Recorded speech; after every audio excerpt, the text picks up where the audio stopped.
Google ম্যাপে আপনার বাড়ি কিংবা কোনো ব্যবসার দোকানকে আপনি কিভাবে অ্যাড করবেন যাতে লোকেশন দেখে আপনার দোকানে আসতে পারে। তাহলে চলুন চটপট কথা না বলে সেই প্রসেসটাই খুব সহজে দেখে নেওয়া যাক।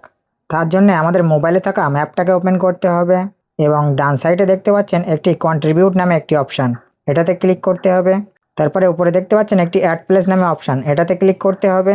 তারপরে প্লেস নেম লেখা আছে, এটাতে আমাদের জায়গার নামটি দিয়ে দিতে হবে। তারপর নিচে দেখতে পাচ্ছেন ক্যাটেগরি, এটাতে ক্লিক করতে হবে এবং এখান থেকে আপনার ক্যাটেগরিটা সার্চ করে নিতে পারেন। না হলে এখানে অনেকটাই অপশান দেওয়া আছে, আপনি এখান থেকে আপনার ক্যাটেগরিটা সিলেক্ট করে নেবেন। তো সিলেক্ট করার পরে নিচে দেখতে পাচ্ছেন এডিট ম্যাপ লোকেশন বলে একটি অপশান, এটাতে ক্লিক করতে হবে। তারপর উপরে থাকা এই আইকনটাতে ক্লিক করতে হবে। তারপর স্যাটেলাইট মোডটাকে অন করতে হবে। এখন আপনার ঘর বাড়ি বা দোকান পাশারিগুলো ঠিকভাবে আপনি দেখতে পারবেন। তারপরে এই লাল লোকেশন পয়েন্টটা আপনি সেই জায়গাতে এনে বসিয়ে দেবেন। আর সব থেকে ভালো হবে আপনি সেই জায়গায় গিয়ে মোবাইলের লোকেশনটাকে অন করে নেবেন।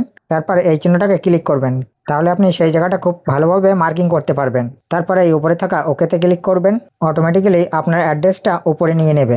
এরপর একটু নিচে যাবেন, এখানে দেখতে পারবেন হাওয়ার্স। আপনার যদি কোনো দোকান হয় তাহলে এটাতে ক্লিক করবেন এবং এখানে কখন ওপেন টাইম এবং কখন ক্লোজ টাইম সেটাকে আপনি সিলেক্ট করতে পারবেন। তারপর কন্ট্যাক্টের জন্য যদি আপনার কোনো নাম্বার বা ওয়েবসাইট থাকে তাহলে এখানে দিতে পারেন।